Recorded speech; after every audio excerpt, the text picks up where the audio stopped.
आता पाहणार आहोत राजकीय बातम्या। इंडिया आघाडीत काँग्रेसच्या धोरणांवर टीकेचा सूर। आदित्य ठाकरे राऊतांना हरियाणा निवडणुकीतील किस्सा सांगत केजरीवाल यांची काँग्रेसवर टीका। केजरीवालांसोबत झालेला संवाद सामनातून समोर।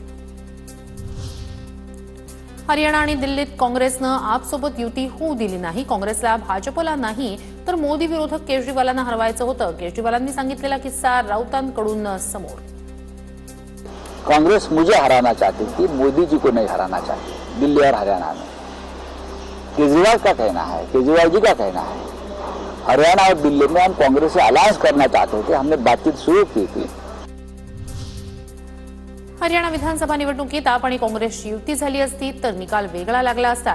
महाराष्ट्रातही आम्ही काही गोष्टी सहन केल्या आहेत। संजय राऊतांचा काँग्रेसवर निशाणा। महाराष्ट्रातील जागा वाटपात काँग्रेसनं शेवटच्या मिनिटापर्यंत घातलेला घोळ अनाकलनीय होता। ईव्हीएमपेक्षा अहंकार आणि फक्त आम्हीच या वृत्तीमुळे पराभव। आता दिल्लीतही तेच घडलं। सामनातून हल्लाबोल।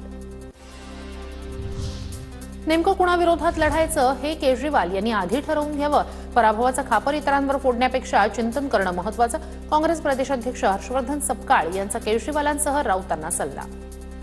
केजरीवाल यांची एक स्वतंत्र शैली आहे। सोबतच केजरीवालांची वेगवेगळी स्टेटमेंट ही सतत ही काँग्रेसला नुकसान देणारी अशा स्वरूपातच त्यांचं वक्तव्य राहिलेलं आहे। त्यामुळे केजरीवालांनी एकदा ठरवून घ्यावं की त्यांना नेमकेपणाने कोणाच्या विरोधात लढायचं आहे। लाडक्या बहिणींच्या उत्पन्नाबाबतचा तपास करण्यासाठी प्राप्तिकर विभागाची मदत घेतली जाणार। लाभार्थी महिलांचं उत्पन्न, कागदपत्र, जमीन यांची तपासणी होणार। 2.5 लाखांपेक्षा जास्त उत्पन्न असलेल्यांना योजनेतून वगळणार, सूत्रांची माहिती।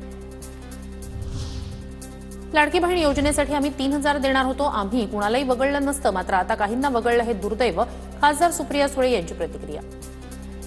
मला खरंच काही आश्चर्य वाटत नाही, कारण का इलेक्शनच्या आधी अनेक वेळा ह्या योजना अतिशय उत्तम आहे आणि आमचं सरकार आलं असतं तर आम्ही 3,000 रुपये देणार होतो आणि यातली एकही महिला आम्ही कमी केली नसती।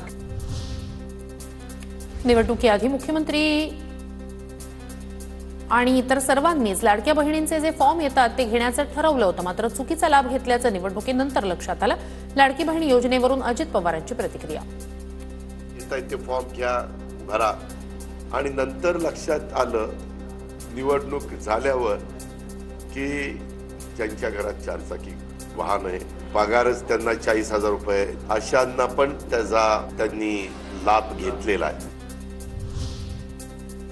आरोपीला ताब्यात घेण्यासाठी गेलेल्या पोलिसांच्या पथकावर हल्ला करत गोळीबार। 7 पोलिसांवर 100 ते 150 जमावाचा हल्ला तर एका पोलीस कर्मचाऱ्याचं अपहरण। मध्य प्रदेश पोलिसांच्या मदतीनं सुटका।